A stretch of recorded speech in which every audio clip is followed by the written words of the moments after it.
How's it going, Caffeinated-Crew? I have a special thing here I got for you. Welcome back. I know this video is late. I am sorry. I've been dealing with a lot of personal travel and doing some other stuff before I'm getting this video taken care of. But on personal request from one of our subscribers, Landon from Tennessee, I am bringing you guys a special video on what is it like to be in veterinary school. Well, here's one of those videos. Let's get started.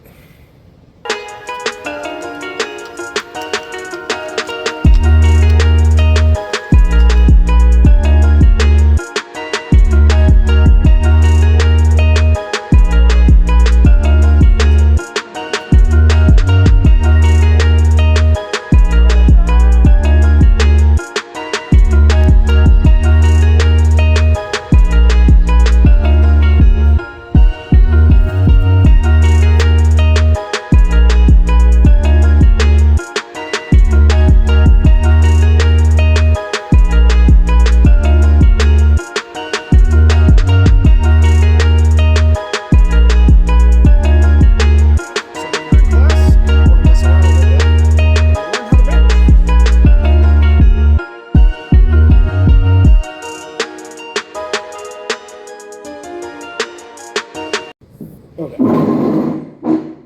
So, don't like that. I'm just gonna keep you guys up here. It's a lot easier just to talk to you this way. So, where am I at? Well, right now, I'm in a fun, cool thing called the Clinical Skills Lab.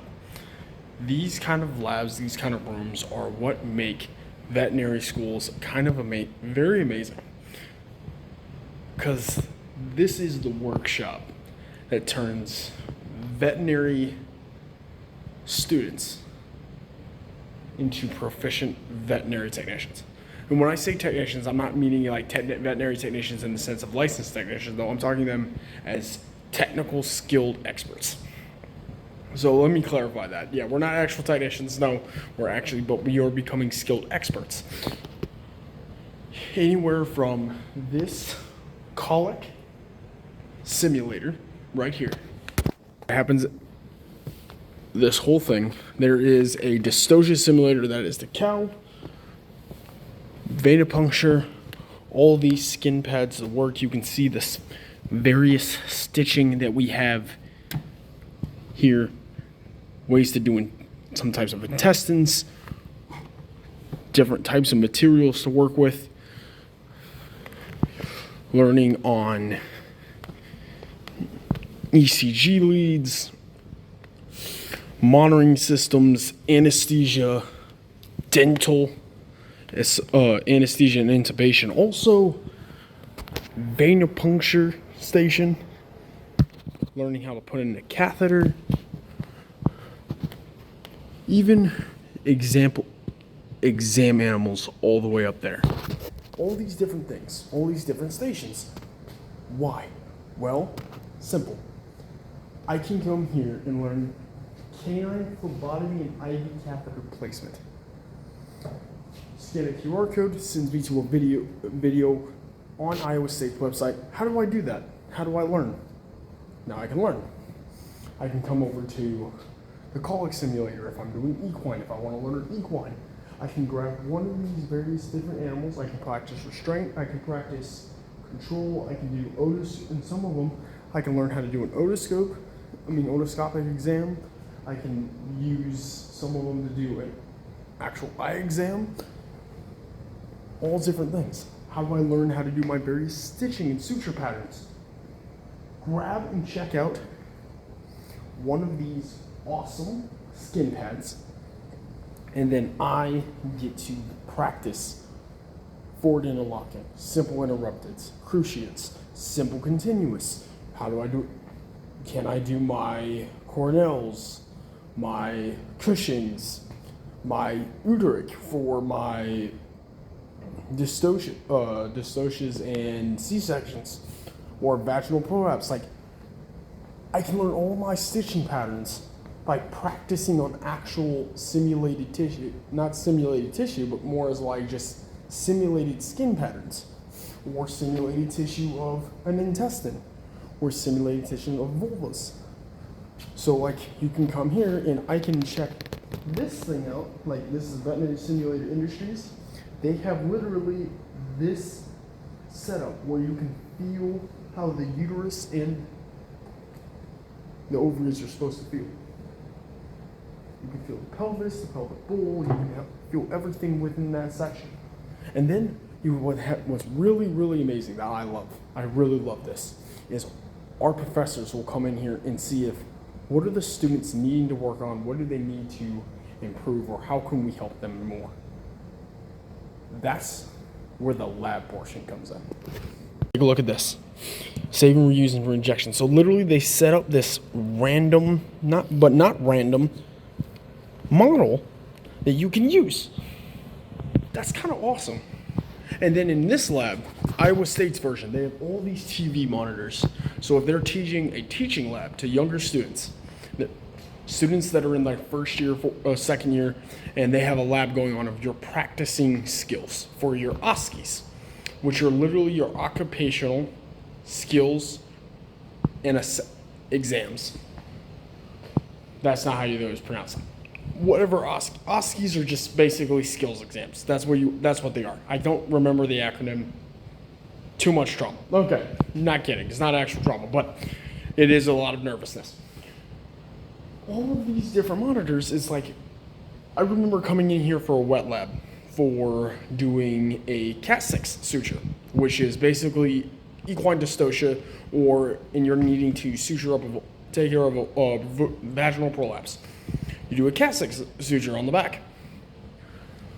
Dr. Beechler can throw that up on all these monitors. We can see the case study while we follow along at our desk. Cool opportunity. These labs are what make veterinary schools able to be proficient at helping students learn skills. I can come here at middle of the night. I can come here early in the morning. I can come here during the day, during lab, if no one else is using it.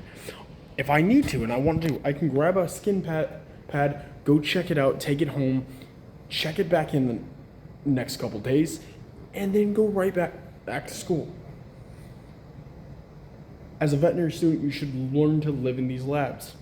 Now I'm going to show you a couple more things just that I find kind of cool to have here at Iowa State, but also just in general, any lab, like clinical skills lab can have. Ultrasound. You guys know me, I love my imagery, I love being able to see things, I like the more visual kind of thing. It's why I'm doing this rather than writing a blog. So, you have these kind of gelatin-like things. I can take any one of these older donated ultrasounds and I can basically figure out how these various items inside this gel look on ultrasound. And then I can come onto these harder blocks so you can't fully see what's going on here, and then try those. And what's awesome is I can also take a needle, see how it, when you're doing like a cystocentesis or other abdominal centesis, and you need to ultrasound guide it into something, I can see how I can guide the needle through ultrasound by practicing on these various models. Very important needed skill. You have a cytology station, you can have a general lab station for doing your blood testing. You have PCV, total protein, all these tissue types that you can come and you can check out. And again, look at it, there's all these QR codes. How do you need to do something? How do you perform something? I can scan a QR code, pull up a video, and then I'm watching it and all I'm going. That includes for the ultrasound, that includes for this, cytology, that includes for suturing. Everything's there.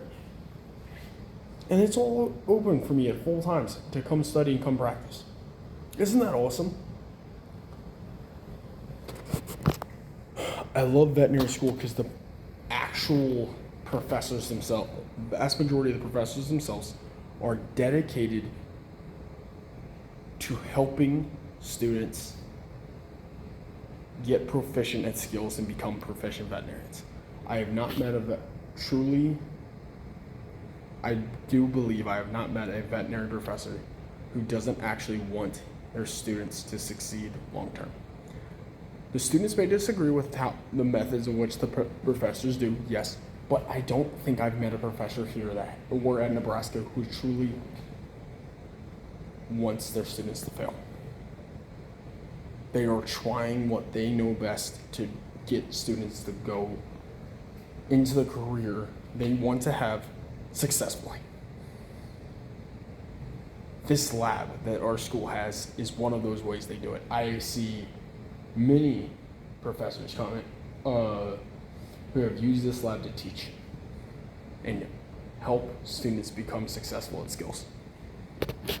I've had a professor themselves tell me back in Nebraska, quickly go into the skills lab, practice a certain skill, come back and we'll go over it together. And it wasn't a skill I needed for an oxy or something I needed. It was just something I asked I can learn about. They said, hey, there's this booklet and this video. Watch the video, look over the booklet, practice the skill, come back. I'll talk with you with it over, and then I'll watch you do it, and then I'll walk you through it again. That's awesome. It's a blessing to have that kind of teaching opportunity or these kind of opportunities. So if you want to know what veterinary school is like, and you're wondering what it's like, how it is, having a clinical skills lab where you can come just practice various things on models and seeing how you can get better at doing the various medical things that come along with veterinary medicine. That's part of what veterinary school is like. That's so much of year 1 and year 2, and it's still a decent amount of year 3 and year 4, because in year 4 I'm coming back here during my clinical rotations and I'm learning to do this stuff again, just so I can make sure I am very much proficient in it, and I'm not just doing it for my OSCEs, losing my skill at it, and then not coming back. Yeah, and I'm telling you, it's all the way down to the basics. In suturing, they have gowns, reusable gowns, where you can just practice doing sterile aseptic technique of just putting on a gown sterilely, putting on gloves, open gloving, closed gloving, sterilely. It's awesome. Hey guys, I think that's gonna be all for today. As always, stay fit, stay faithful. God bless, stay caffeinated, and I'll see you next time, nerds. Go find a fun adventure in a lab. Woo!